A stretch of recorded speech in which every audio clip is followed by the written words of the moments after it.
Haven't done one of these for a while. Hello. I hope that you can hear me and see me. I haven't made a huge effort, as you can tell. My cats are making a noise. I will start talking about interesting stuff once I know that you can hear and see me. This is always the awkward bit, isn't it? It's just, it would be great if you could just check this beforehand, but you can't. So, I'll talk about the really uninteresting stuff first. I am lit by my monitor here, which is my Dell 8K monitor.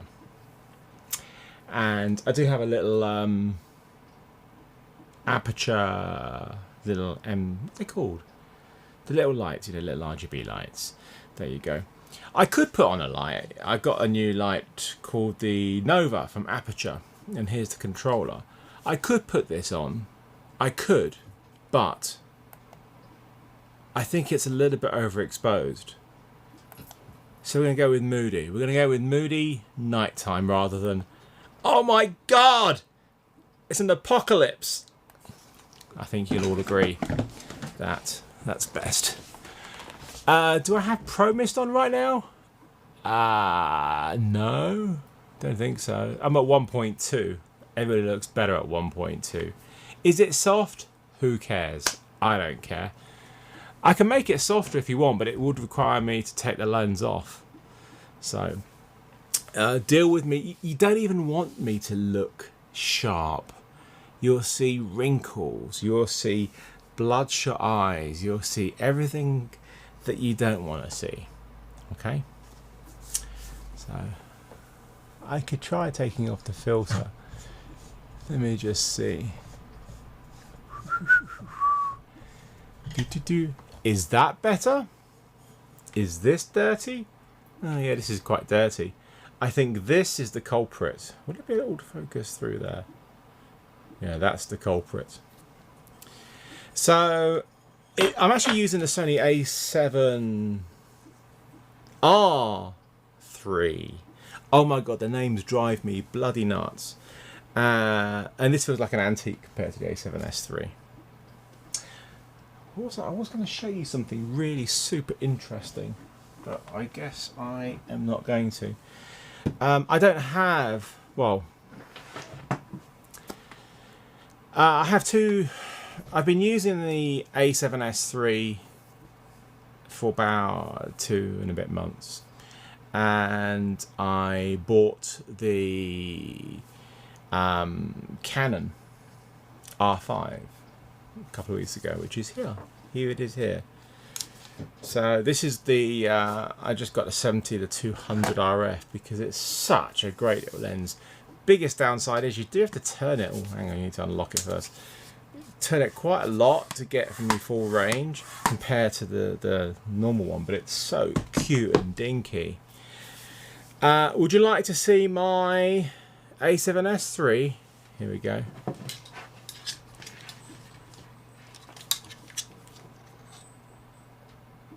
It's gone. They took it. Sony took it. How could they?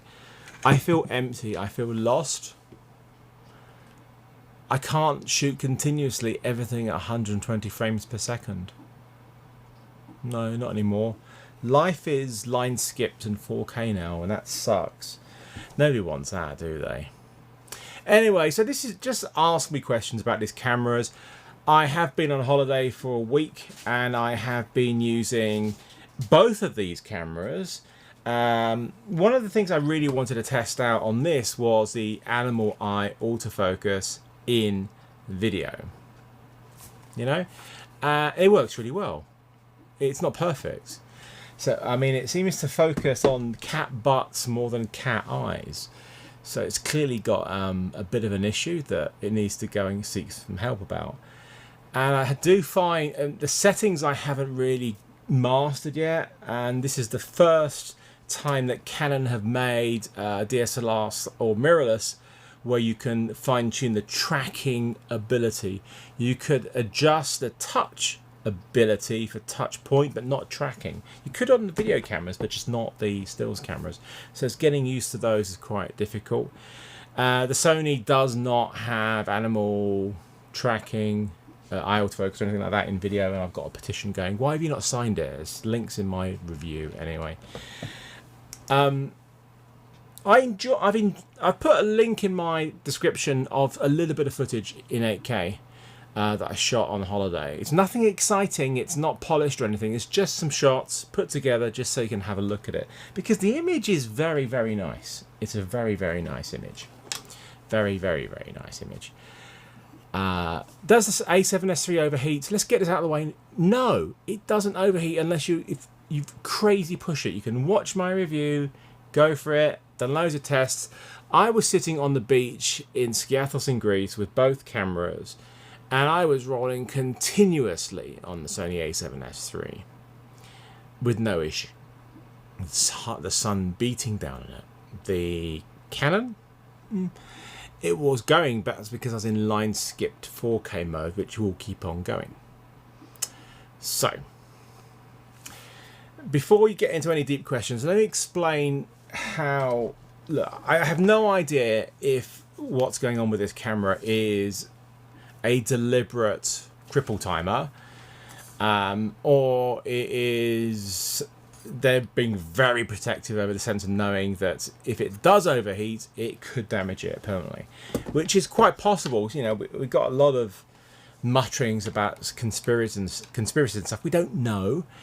We don't know just what happens when this sensor does overheat. So right now, using it was one of the most frustrating experiences of my life. This is a camera I bought for, £4,200, because if you want to use 8K, 4K HQ, 120p 4K, and even 60p 4K, you need to do it straight away. As soon as you turn your camera on, don't do anything else. Don't go through your menus, don't take any photos, don't do anything else. Get those shots out of the way. Because unless you're willing to then turn off your camera for hours, literally hours, and not touch it, you will not get that ability back to properly shoot with those modes. And that's what I found. So once these options are gone, you have to shoot with line skipped 4K, which is okay. It's okay. It's only up to 30p. It's not great. It's like the A7R IV one. It's not great, not what you're paying the money for, of course, but the stills are fantastic. But that's the thing. And it's not hot. So I did a test with it, the same issue, the same amount of shooting in the freezer as out in the sun, lasted the same amount of time. Go figure. And the Sony kept on going. And that's what's frustrating, because the image out of this camera is so beautiful. The 8K out of this is so beautiful. The 4K HQ out of this is so beautiful. And look, see this lens here? I've just got this lens. I would not have just got this lens, which is not a cheap lens, if I didn't have faith in Canon fixing this. Because it only works on this camera. Well, and the Komodo, but I'm not getting that. So there you go. And the Sony just kept on going. I shot so much stuff, you will not believe it. So much stuff. Anyway, let's have a look at some questions. There we go. Yeah. Right. So, I mean, just when it comes to the overheating, I do not call it overheating, because it isn't hot to the touch or anything like that. And if it's in the freezing cold, it's the same. If it's in the extreme hot, it's the same. It's a timer. It's a timer that's going down, and there's nothing you can do about it. Nothing you can do about it. It's not overheating. It's not like this. Whoa! Turn me off. Put me into line skip mode. It's not that at all. I should have put the flame effect on this, really, shouldn't I? How did I do that? I haven't had this light very long, so I should have done that beforehand. Let me have a look at some questions. So I'm very tired. I don't know why I'm doing a live. I haven't done a live for 3 months. So yeah, the last live I did was on my birthday, and there's a very good reason why I haven't done a live since then. It was just a bad experience in that there was a troll on there who was talking about things he wanted to do to my cats, and I just thought, you know what, life's not worth it. It's not worth doing these lives. You can deal with these comments in private, on your computer and you can get pissed off and you can delete them, but when you're reading them live, you cannot hide the horror. And it just completely put me off for 3 months. I've done lives as a guest for other people. I just couldn't face doing any for myself, which was a real shame because I was enjoying them until that point. Anyway, has Sony replied to my plea? No, not yet. No. C300 Mark II v FX9 v Komodo. Well, I've only got the FX9, so that's the one to go for. There we go. Okay, let's try and keep up with these questions. Okay. Well, look, as much as you can say, don't let these people bother you. They do bother me, and it's human nature for them to bother you. If people say horrible things about things which are very precious to you, then you're gonna feel that way. So, yeah, I can't stand people either. Hey, Daniel, nice to see you here. So yeah, I'm very much missing the Sony A7S III. I do have one on pre-order, and I'm looking forward to getting it. In the meantime, I have the Canon R5 and about 600 other fucking cameras. So, oh, I've had a super chat. Thank you very much, or just a thank you. That's really kind of you, Alyosha. There you go. I'm going to be doing something with the S1H soon as well, actually. So I'm going to have to remember how to do all manual focus. Which way is close and which way is infinity? I think it's that way. Autofocus makes you so lazy because it's just like touch the screen. That's what I want to be in focus. I don't want to be in focus. It's just so easy. Going back to manual focus is a nightmare. Wow, that's very generous from Dino. You haven't even asked a question. Dino, I appreciate that. That's really kind of you. And if you want one of these t-shirts, go to Camera Conspiracies. It's not me. It is Casey. I got it specifically for the review, for the vlogging section, because I thought it kind of was a bit fun for it. So, so thank you for all these people. There's loads of people here. 714. That's quite a lot for me. Okay, is the dynamic range of the R5 close to the A7S III when shooting RAW? Are you talking about... Oh, no. So if you're talking about the RAW of the 8K, no, it's not that. It's still coming up about 11 stops, I'm afraid, compared to around the 13 and a bit of the A7S III, I'm afraid. And also, you're just not going to get anything out of it. Look, you look at this footage I just it's not public, but it's unlisted. It is in the link of this video, and it's gorgeous. The 8K of this camera is gorgeous, and it looks very similar to the HQ 4K. Gorgeous. If they could get these ridiculous timers gone, this camera would be great. The Sony still has many advantages over this, but this also has many advantages over that. So this would become a better hybrid because it takes better stills, or bigger stills anyway. So there you go. Okay. Can you test if blowing pressure air into the look, basically, okay, look. You cannot cool down this camera. You cannot cool down this camera when it overheats because it hasn't technically overheated. It's a timer. So no matter what you do, there's no point making it cold because you've got to wait for that clock. Think of it as a safe in a bank that's on a timer. No matter what you do, nothing will happen until that timer clocks. That's a terrible analogy. Basically, it's just a timer. So when that timer has, if you don't touch the camera, once it has run its course, which is however long it needs to recover, 2 hours, 3 hours, then you can use it. It's a long time. Trust me, it's a long time. So I was shooting some 8K of Skiathos, and I was getting some lovely stuff, and then it flashed overheating, and then it said you got like 5 minutes, and I got my last 5 minutes of shot. Put the camera away for about 3 hours. and turn it on again, and it gave me 10 minutes. 10 minutes. Rubbish. If you are just purely a photographer, then sure, the R5. But then again, also the A7R IV is a fantastic camera, or the GFX 100. Those are my two favourite stills cameras. But I'm enjoying taking stills with this. It's really nice. And RF. Let's talk about RF lenses very briefly. So RF lenses. Okay. I owned 3.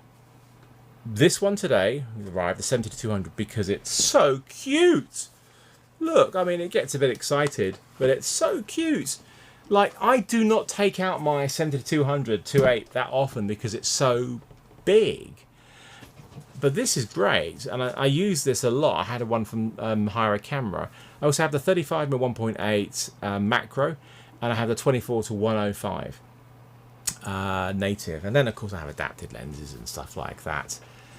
I did borrow the 51.2 and the whatever the f2 zoom is, it 28-70, something like that. I didn't take them with me. They're too heavy. They're too heavy for my luggage allowance, and I just knew that I would not have them in my camera bag. They're just too heavy, and I think that's you know, and this is the opposite. This I don't understand. So I think Canon needs to be careful about their RF lenses, not just keep making these really expensive, high-end, super big lenses, and keep some small ones. I have noticed there's like some new ones coming out, so I'm hoping they'll be better. Alternatively, just use the adapter and your old lenses, and they work fine. Use the adapter with the ND; it's great.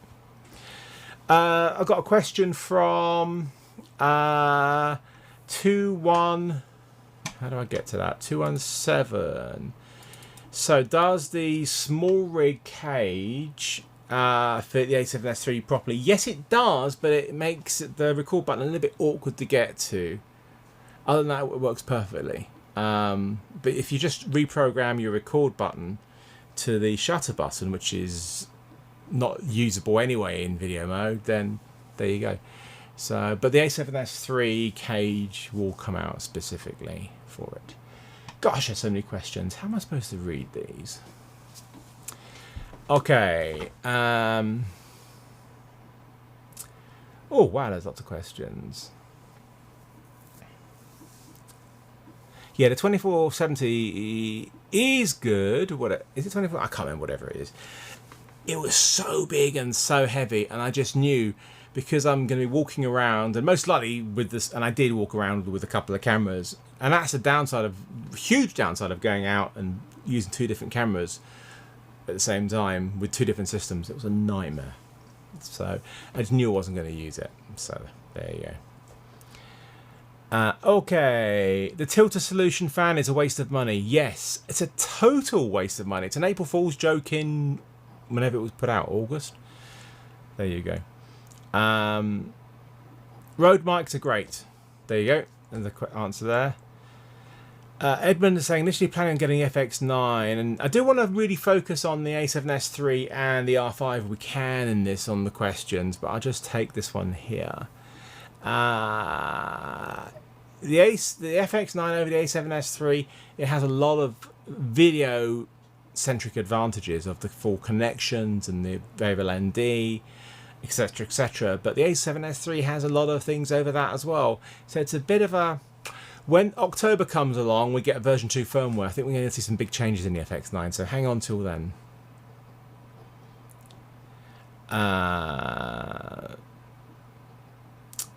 Okay, what am I trying to read here? There's so many questions.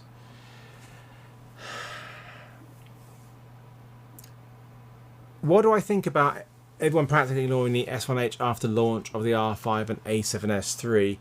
Well, look, the problem with the S1H is a great camera, but the S1H, look, if we ignore obviously the autofocus thing, the S1H doesn't do full frame over 30p in 4K, which is a downer. And I think that's its biggest downside, really, because it's a great camera and a great image. No autofocus, but that's okay. You can do manual focus with it, and it's a lovely camera, and it's got the best flip screen in the business, but that's probably why.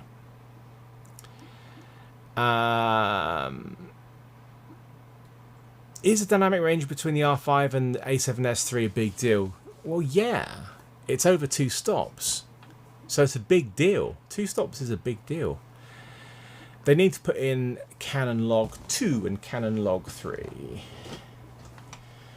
Thank you, MN Drummer. I will give them a hug. They're around. Battery life of the R5 compared to the A7S III seems very similar, maybe. I think maybe the Sony is a bit longer. I haven't done any real tests. I guess that's if you use... Yeah, so I've only got one of the new Canon batteries, the LP, whatever they're called. And I didn't use it. And I didn't bring it with me for a very good reason. You cannot charge the new battery on the old chargers. So I have these lovely dual chargers from Harnell, and I use that for my batteries. And I'm like, I'm not going to bring 2 separate chargers at the same time. So I just left that one battery behind. So I was just using my old batteries. I can't really answer that question. It's a bit annoying that you can't charge the new batteries on the old charger. Very strange. I've got another super chatty question here. Why can't I see that on this page here? That's quite annoying. Let me try and pop it out. Did that work? Yeah, I think so. There we go. So the question is, I'm so in love with my 2012 Canon C300 Mark I, and I still love the look and ergonomics. Should you be ashamed to make indie movies with the camera in an 8K 10-bit world? No, I mean, no, 8K is unimportant. 4K is important. Good, beautiful 4K is important. But yeah, you shouldn't be shooting 8-bit. Get a... Well, not... This still can shoot 10-bit, just in line skipped mode. C300 Mark III looks great, but obviously a lot more money, so not an easy thing. So, look, this whole thing about using an Atomos recorder with a dummy battery in or something without the memory card. Look, I buy these cameras to shoot like this, okay? I do not buy them to have to use stupid workarounds using external monitors through a stupid micro HDMI port to get past some ridiculous, strange limitation that Canon have put in their cameras. No, I will refuse to go down that road. I will insist that they please fix it if they can, because that's what I want. It's ergonomically awkward. Shooting like this, video and stills, is wonderful. Shooting with a monitor is fine on a tripod, but for handheld, it's horrendous. It's terrible balance. No, the Sony A7S III does not need an external monitor, external recorder, to be able to continuously record. So why should I have to use that with the R5? That is what I'm saying to you. No. I totally think it's wrong. I'm not angry, I'm just... People say this... I think it's apologists are saying, the camera doesn't overheat. You can get past the overheating. Just don't put a card in and then just record on the external monitor via your micro HDMI. I'm fine using external recorders if I can record internally as well, because there's always problems that can happen with cables like that. And like the Sony A7S III, you can record internally and externally at the same time, ProRes RAW or just normally. So it's not a solution. It's a temporary solution. If you bought the camera, you need to use it, but it's not a practical solution. And it will still overheat eventually. It will still overheat. Sorry, I just find that quite annoying. The excuses of how we can get past it. I've got a question from Gilbert Tang. You watched Sharma Leapy for the first time. Moving forward, some of my most beautiful personal touching inspiring. Thank you. Yeah, Sharma Leapy is the favourite thing that I've ever made. I filmed it in about this time last year in Skiathos, and it is the most personal film I've ever made. Not easy, but there you go.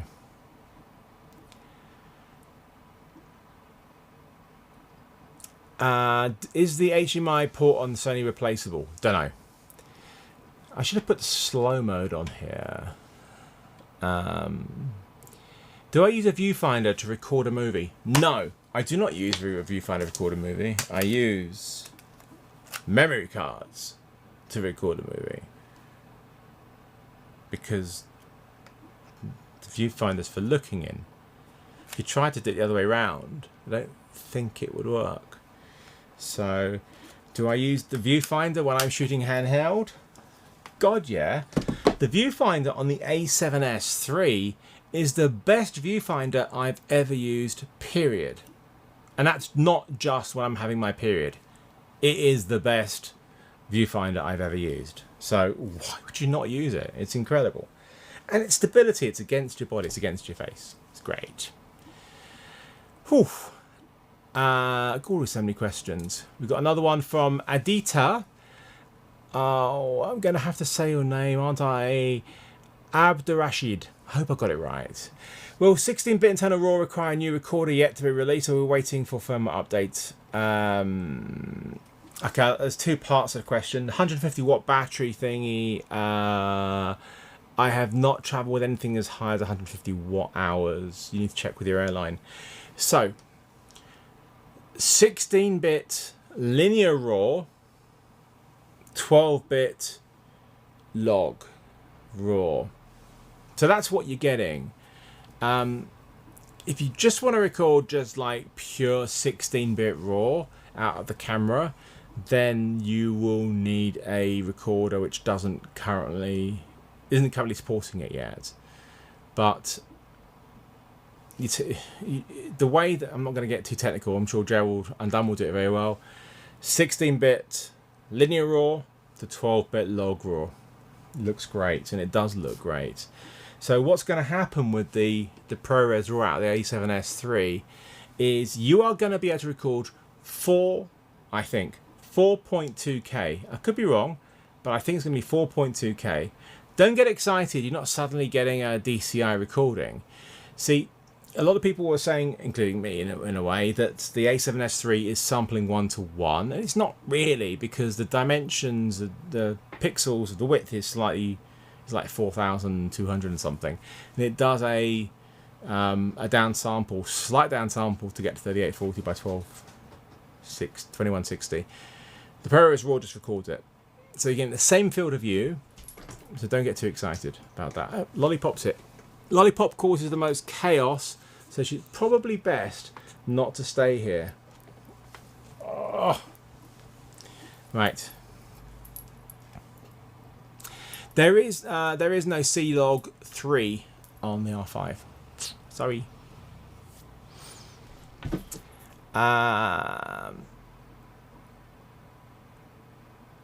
Right, secret source about how the 600 ISOs cleaned up so much in the A7S III when not being dual ISO sensor. Okay, so there is no official word into what's going on here, and this only works in S-Log 2 and S-Log 3, which is bizarre. But I think what is simply happening is the analog to digital converters are just switching over at that point. That's all it is. Don't get excited about it. Downside is if you are shooting in an auto exposure with auto ISO, you can't tell it to skip and jump up there. It's not a dual ISO. It's not a dual ISO sensor. Categorically not.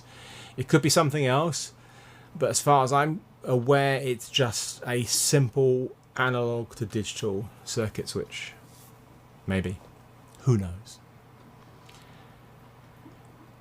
Okay, where do we get to? So thank you Dino, and thank you for everybody else who's donated money. That's very kind. And thank you everybody who donated some money to buy me a drink on my holiday. I didn't drink it all yet. I'm actually going to go back again next month to drink some more, because I ended up having to shorten my holiday by 5 days, which totally sucked because I couldn't get the A7S III review done in time. I didn't want to leave it unfinished, so I bought a new flight and postponed my holiday for 5 days. Well, initially for 2 days, and then another 2 day, another day, and then I couldn't get another flight until there. So it was a bit shit, to be honest with you. I'd like to have gone a lot longer. There you go. So that, unfortunately, I didn't quite get the holiday that I was after. But you never know. I'm going again, I say, the end of... Well, this is all theoretical because things are changing a lot right now. We don't know. I mean, my friend Julian, who's in Paddleboarder and he's in the review, and he's in Now I See Part 2, he is in France. Now, when he comes back, we'll be in a 2-week quarantine, which sucks. So there you go.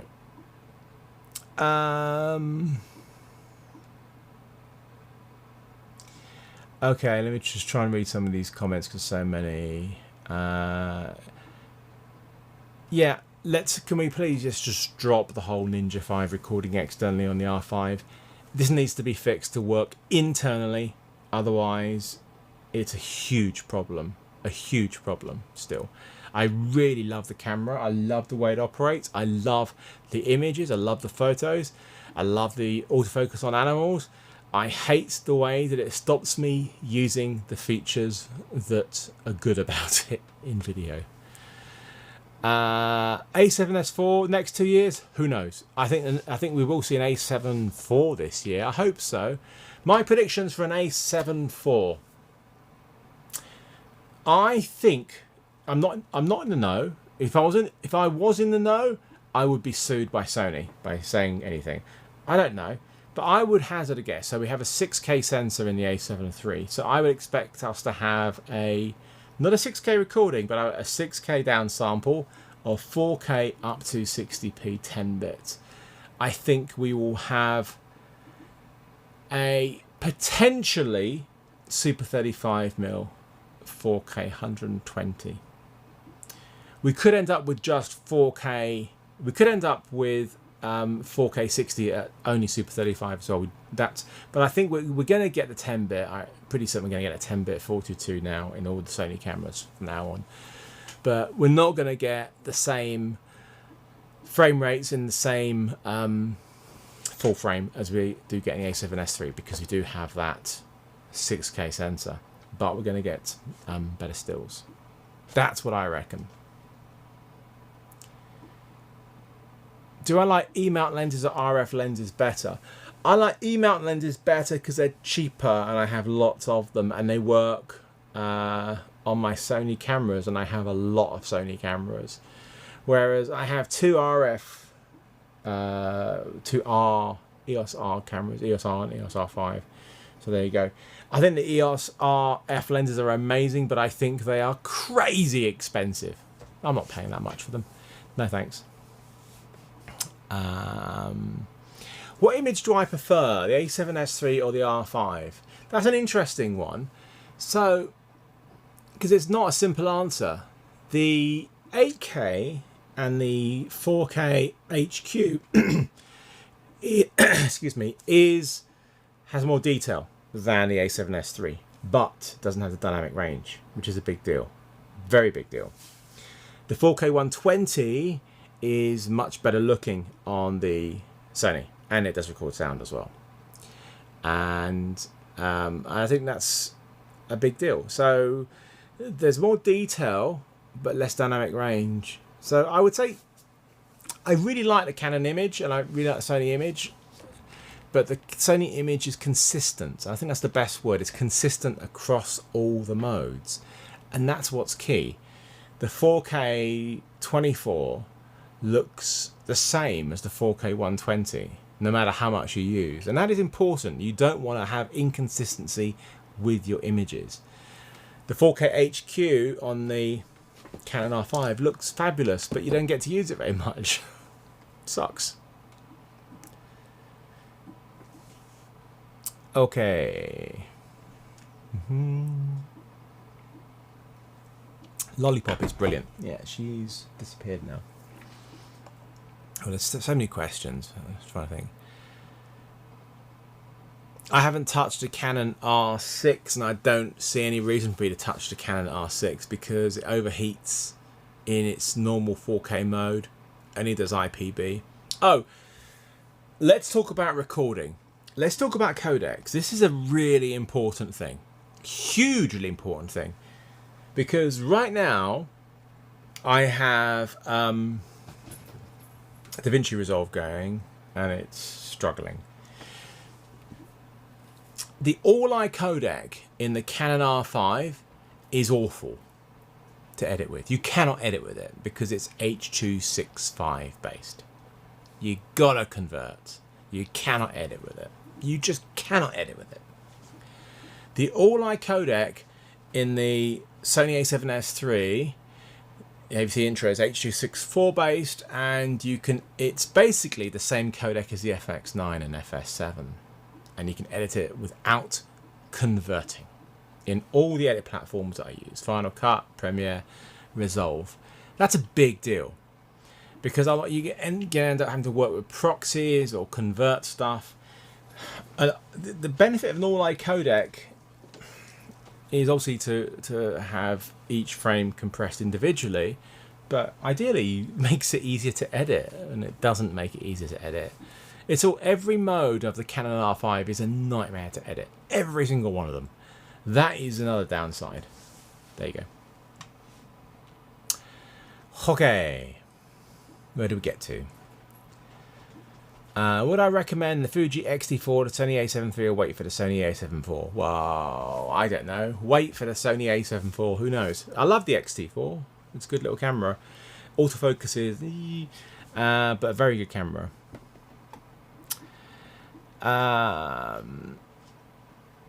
Is the R5 non-HQ 4K usable? Yeah, it's fine.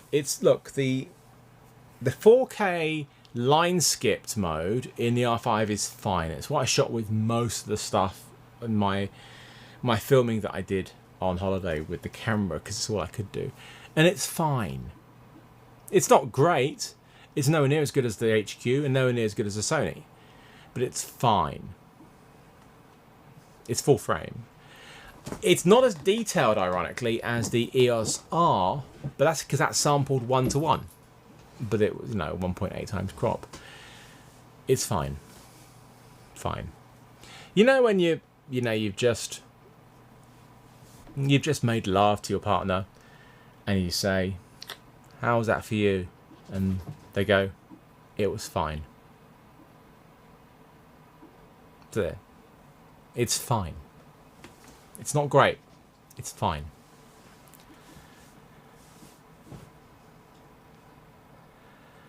Where did we get to?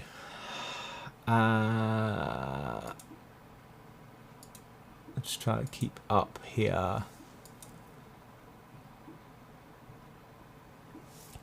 Look, anything you hear about firmware updates for the R5 and the R6 are rumours. Do not believe rumours. Rumours are rumours because they're not facts. Facts are facts. Anytime you're going to get... If it comes from Canon, that'll be a fact. If it comes from Canon rumours, or your mate, or Facebook, or an Instagram post, or some bloke doing a live on YouTube, that's a rumour. The fact will be from the manufacturer. Okay? Anything else is a rumour. So we can hope, really, we can hope.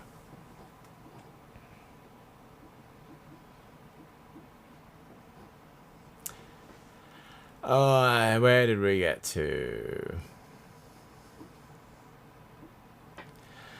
Andrew Reid. Oh, I've known Andrew Reid for a long time. Andrew Reid likes confrontation. He likes to shit stir.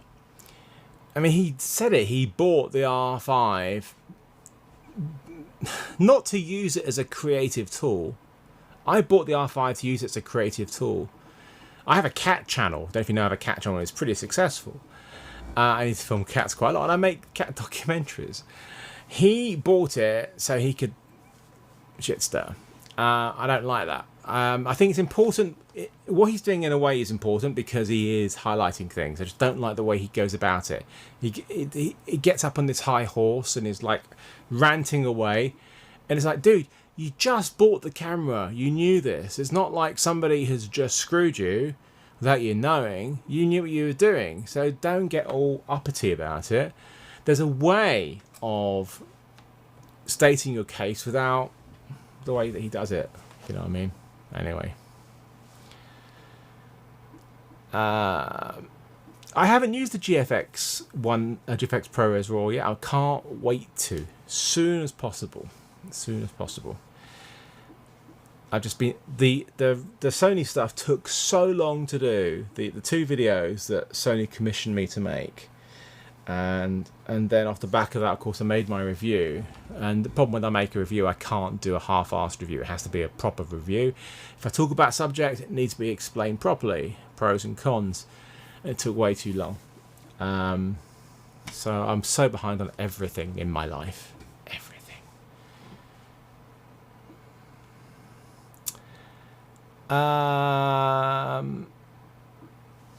G lenses are great. I got this here is my G spot for my 200 to 600, which is great, and I bought that specifically for the Brighton Now I See Part 2 video. I love it, love it, love it, love it.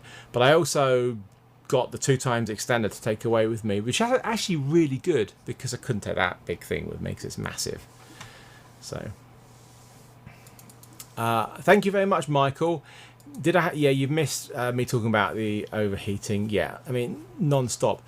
I have actually, if you go to my Instagram or my Facebook from a few days ago, I have a long post explaining the issues that I had with the camera and why I'm so frustrated with it, because it's such a great camera and it is limiting you.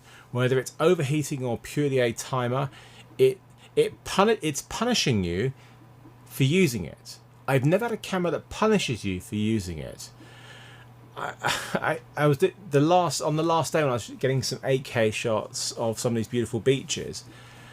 I forgot to set it up in 8K the night before, and I was like, oh no, I've got to switch it into 8K on the menu. Is this eating up into my time?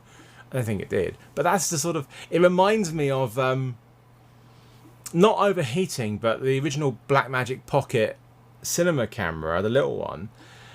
Every time I did a shot, I used to turn it off to save on battery. They recommend you do that with the R5 because the overheating / timer or whatever. So, and I will give hugs to Harriet when I see her next. She's around somewhere. Andrew is EOS HD. Andrew Reed is EOS HD.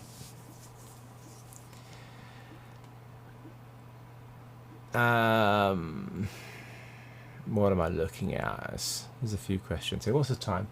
I'm not going to go for that much longer. It's just going to be an hour-long live because I'm tired and I haven't eaten. So there we go.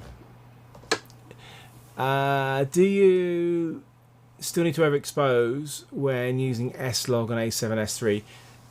It's not overexposing, it's exposing to the right. So you're pushing your if you're looking at a histogram, your exposure is pushed to the right, but you've still got to maintain your highlights. So just what you want to do is just don't underexpose your shadows because they become noisy. So you're pushing it to the right.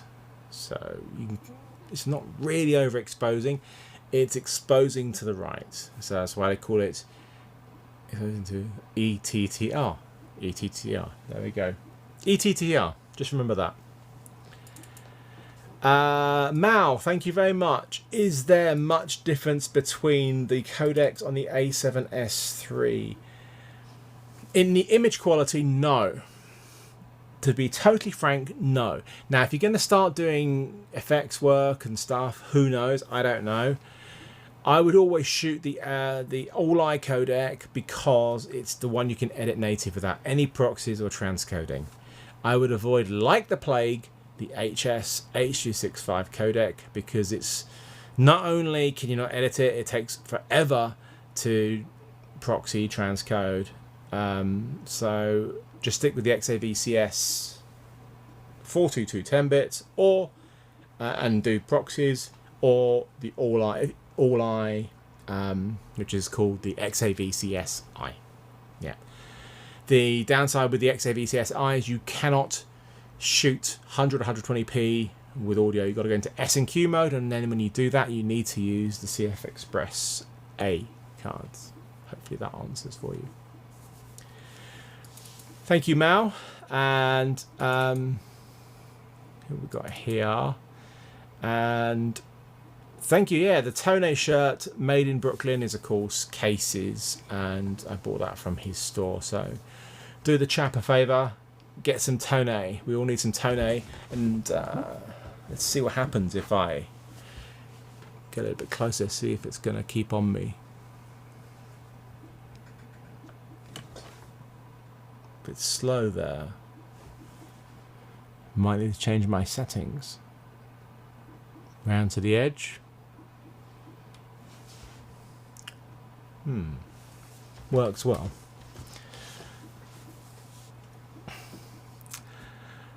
Where was I? Apart from doing a little silliness with camera conspiracies. Do I think the overheating business is a weird stunt? A stunt by who? If it's a publicity stunt by Canon, it's the worst publicity stunt in history. It's the worst marketing disaster in history of the Canon R5. Maybe just the Canons, I don't know. So doing this new card for 4K 60p 10-bit. So let's just explain the card situation. Okay, so what have I got in here?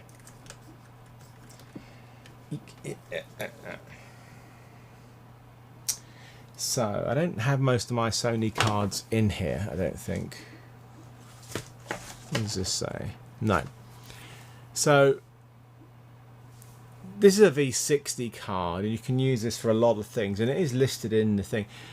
But you can use the SD cards for every single frame rate. You do not need the CF Express Type A cards, unless you're recording in 2 modes.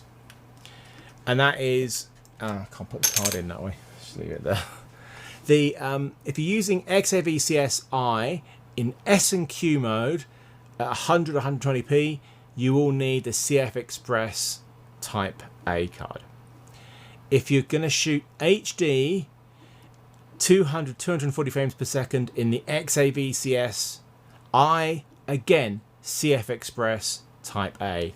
Everything else you can use either V90 or V60 depending on what you need. If you don't have V60 or V90s, get some. Otherwise you're going to probably be stuck with 8-bit recording. So there you go. Thank you very much, Brian. That's very generous of you. How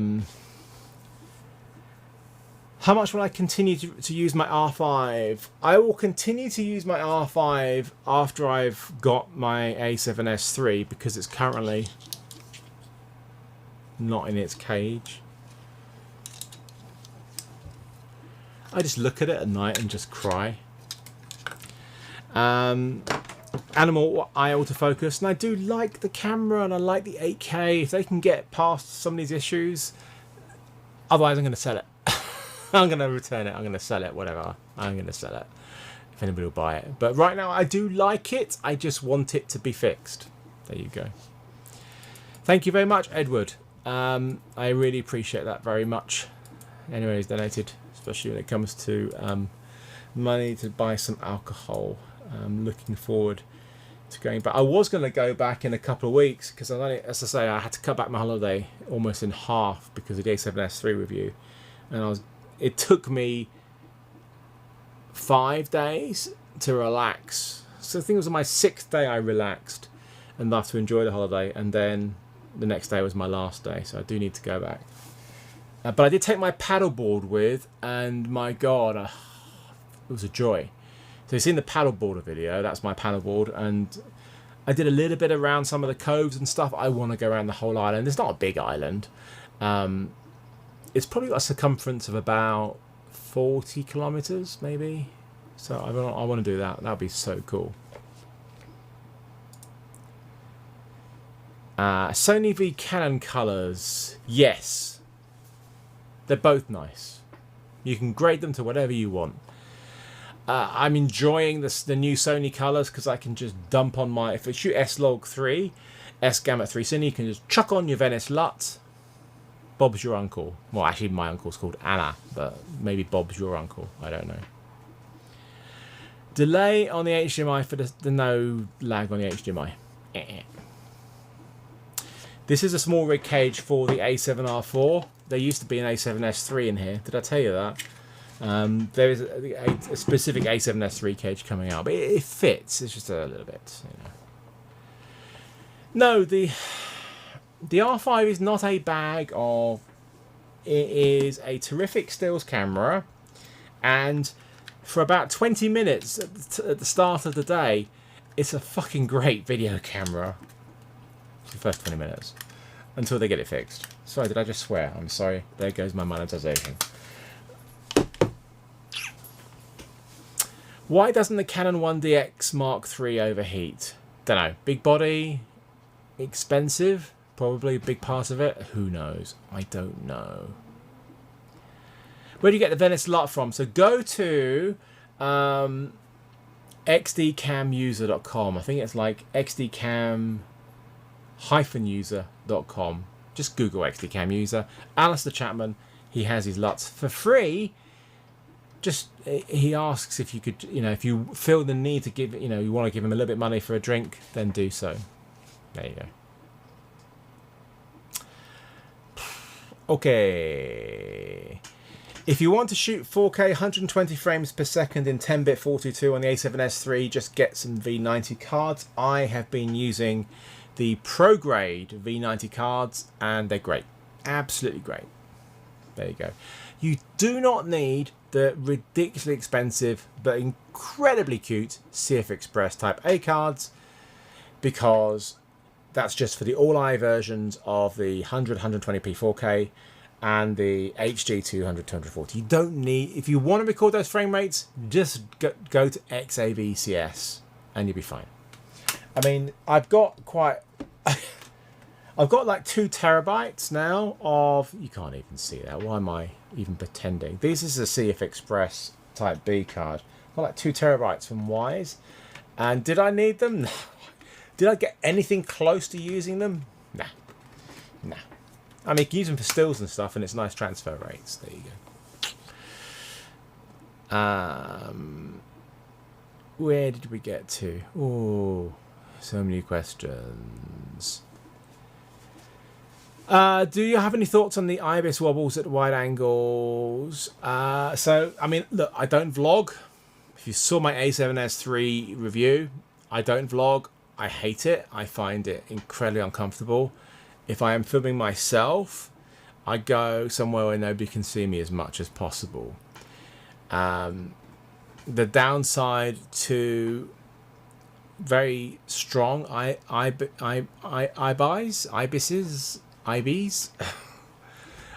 is that wobble. Yeah. So that's why the Sony A7S III doesn't have that wobble, because it doesn't have such a strong IBIS. You can zoom in a bit if you want, but it is horrendous. I first experienced it actually with my XT4. I was like, whoa, because I'd seen it on videos, and it was Kai Wong uses, I don't know if he still uses it, his GH5, and I saw all the time on that, and I'm like, oh my god, I feel sick watching it. It's just so awful. That's the worst I've seen. But hopefully they have toned it down a little bit. Can you use C-Log in 1080? What is this 1080 you refer to? 1080? I can tell you right now if you want to. 1080. Is that like standard definition, or is that better than standard definition? I don't know. 1080. It rings a bell. Is it even in this camera? Oh yeah, there it is. Look. Full HD. Yeah. 1080. Canon log. Yes. There you go. Yes. But shame on you for shooting 1080. Shame on you. Oh, blimey. Where do we get to? Have you tried the crop mode on the R5? Somebody was talking to me about this earlier, saying if you go into Super 35mm mode on the R5, it doesn't. You can get high quality 4K.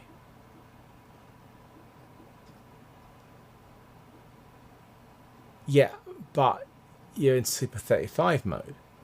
It's a full frame camera. What annoyed me about the 5D Mark IV and the EOS R is a stupid crop in 4K. I want full frame if I'm going to buy a full frame camera. Okay, it gets past it, maybe. Who cares? I'm not going to use it. I want full frame. If all of these issues are stupid, and if these issues cannot be fixed, get a Sony A7S III. If you're talking about video, that is. Just video. Do we need 8K? Of course we need 8K. Of course we need 8K. I mean, how else will TV manufacturers sell new TVs? I mean, of course we need 8K. Duh. Am I streaming in 1080p? Yeah, so there's a reason I'm streaming in 1080p is because I look really shit in 4K right now. So that is why you're getting 1080p.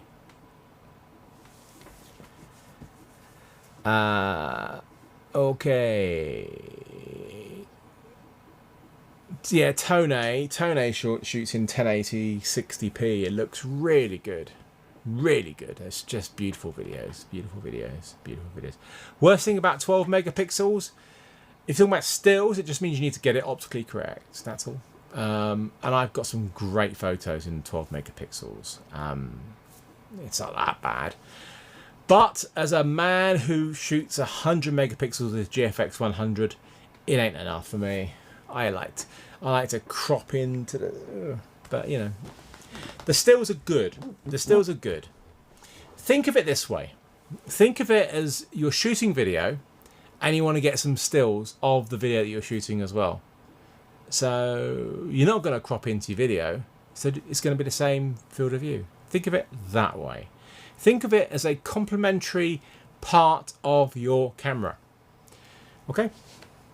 Shooting in 14 bits raw stills. There you go. I don't think you can even stream in... Can you stream in 4K? I don't even know if you can. Who knows? So I haven't used... If Sony hadn't taken away my A7S III... I could check, I didn't even check Canon EF lenses on it, but I have seen videos saying that if you use the Sigma MC11 adapter, you can get some pretty good results. I will get my A7S III, my pre-order, when everybody else does. So whenever that is in September, then everybody else will find out at the same time.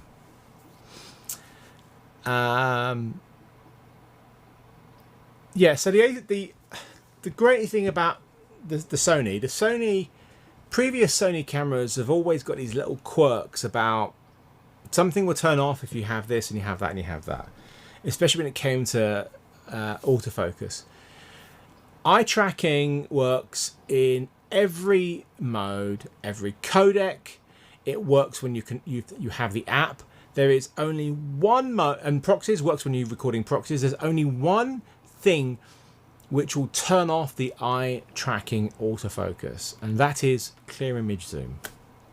Annoyingly, that's the only thing. The most underrated thing about the R5 and the A7S III, the most underrated thing about the R5 is that, and the R. Can you see that? I don't think. There. Look, the sensor's covered over.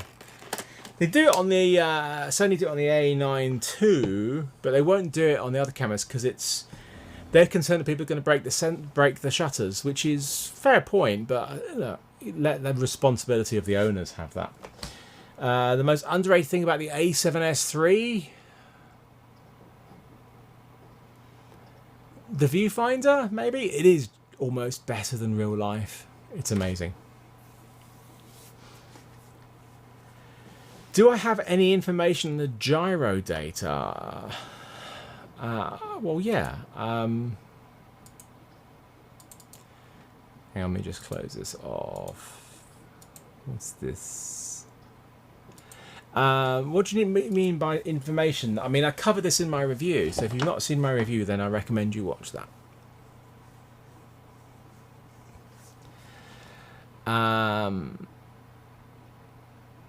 Cool, blimey. How do the files handle on your computer? Nothing from the R5 handles well. Nothing. It's just been hell.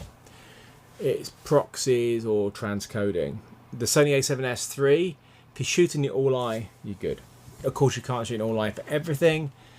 And then I do proxies or transcoding. But pretty much everything I can edit natively. Much, much easier. Do I think there'll be a GH6? Yeah, why not?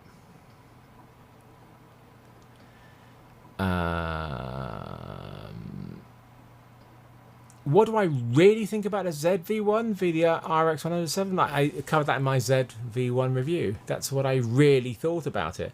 I don't mince my words, as you know. I give honest opinions. So, if I really hate something, I actually don't do reviews of things I really hate. For a very simple reason. I know some people will say, oh, shouldn't you tell us that it's no good? Look, I'm not a YouTuber. I do YouTube videos. I've been doing a lot more, obviously, during the pandemic. But I normally go out and film documentaries, corporates, whatever. So doing a review is not a common occurrence. And for me to do a review on something I don't like feels like the most negative waste of time ever. There's millions of people out there doing reviews. I do reviews over things that I like because I want to make something about something that I enjoy. Otherwise, it's a negative use of my time. There you go. What are we at to now? Oh, we're going to end this in the next 5 minutes. What's a good B camera to pair with the A7S III? Another A7S III. Or an FX9? Hi, Harriet. Harriet, come here. Harriet. Harriet's down there. Oh dear, there's too many questions now. I'm not being able to keep up with it.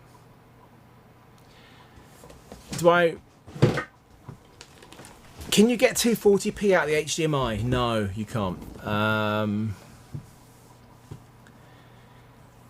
When will Sony mirrorless have anamorphic modes? No idea. S1H v A7S III? I don't understand the question. Some of these questions are crazy, confusing. Is it worth spending extra money for Cinetone and a better codec? We're not getting that much a better codec out of the FX90 A7S III, but you are getting variable ND. You are getting loads of proper video features and a better body and robustness, etc., etc. But yeah, you're not getting a lot of all the frame rates. That's the downside. But let's see what happens in October with the version 2 firmware. Where is Harriet? She came in and she's disappeared. I don't know.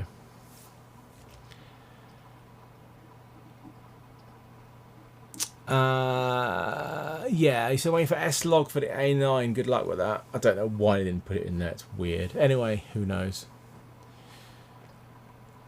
A GFX 100 review. Yeah, I really should have done. I should have done one last year when I made Sharmalipi. The original plan was to make a review of the camera and with some nice footage, and then the story took over, and the review got thrown to the side, and I just made the film, which is more important than a review anyway. Maybe now I've got the ProRes RAW coming. Don't fight. Then maybe I'll revisit it at some point. So I've answered quite a few of these questions already, I'm afraid, so I'm not going to repeat them.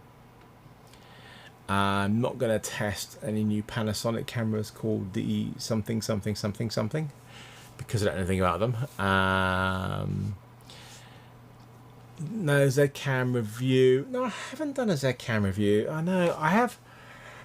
Oh, excuse me. I do have the F8 infrared one, and I've got to finish my video for that. So,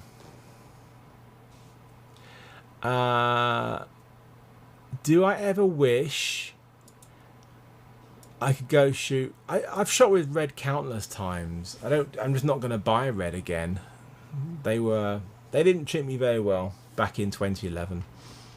So no, maybe not. I'm sure people are asking the same questions I've just answered. Do I think Sony will do a medium format camera? Not in the short term, no. They make the sensors, but it means a whole new set of glass. I don't think we're going to see it at all. What ND filters am I using on my A7S III? So I was using either the Revo ring with the built-in variable ND, or the Revo ring with the Peter McKinnon Polar Pro ones, which are very good. Best picture profile by far on the Sony A7S III is just shooting S-Log3, S-Gamut 3 Cine, and then you've got the joy of the Venice LUTs. Do that. There you go. All right, 3 minutes and I'm logging off. Okay. I know some people are joining the live late, but unfortunately it doesn't mean I honestly I can't just keep repeating stuff. But the joy is you can watch my live as a recording, because the great thing about watching it as a recording is you can skip past stuff. Whereas when you're watching it live, you have to listen to my waffle and rubbish. No idea about S-Cinetone. Would I recommend the A7S III over Blackmagic Pocket Cinema Camera 6K? They're different cameras. It depends what you need from the camera. Look at the specs and decide for what you want. They're very different. Go to xdcamuser.com, xdcam-user.com. Alistair Chapman's LUTs.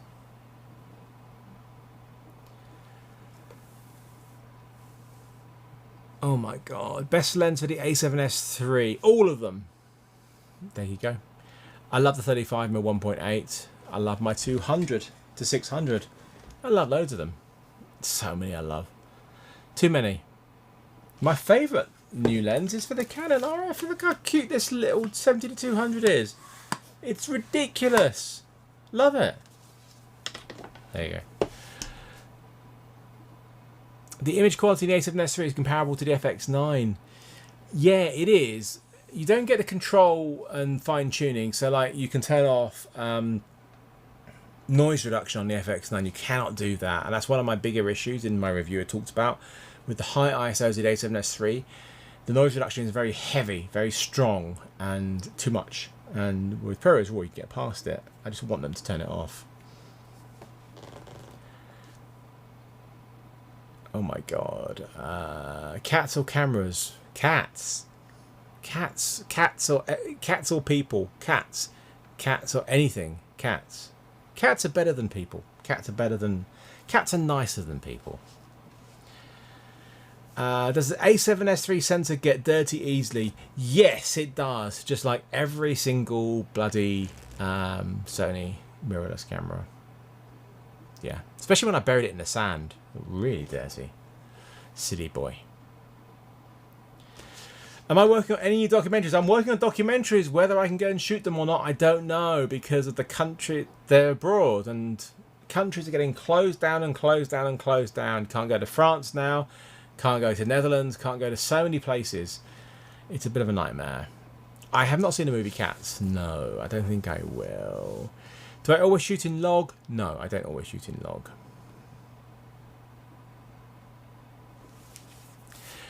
EOS HG says nobody's testing the A7S III right and that everyone is wrong about overheating.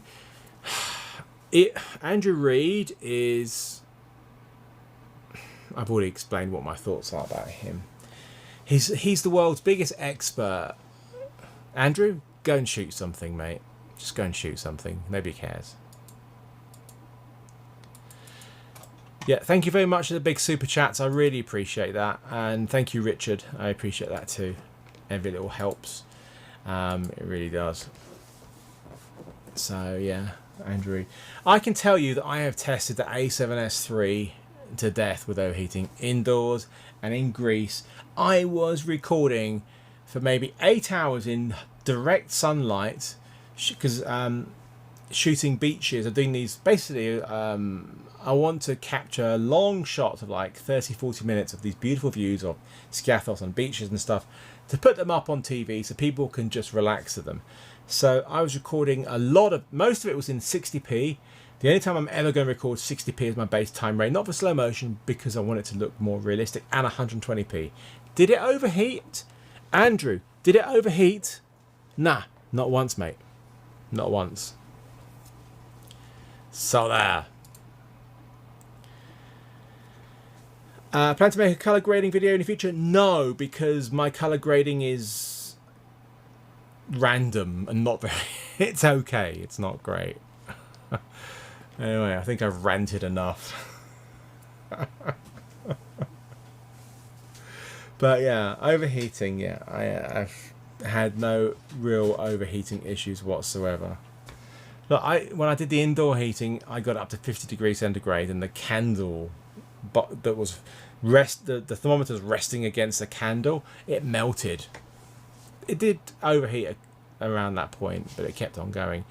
The biggest issue, look, the overheating thing with a Canon, it's not the overheating. If it does overheat, it's not the overheating that kills it, it's the recovery time that kills you.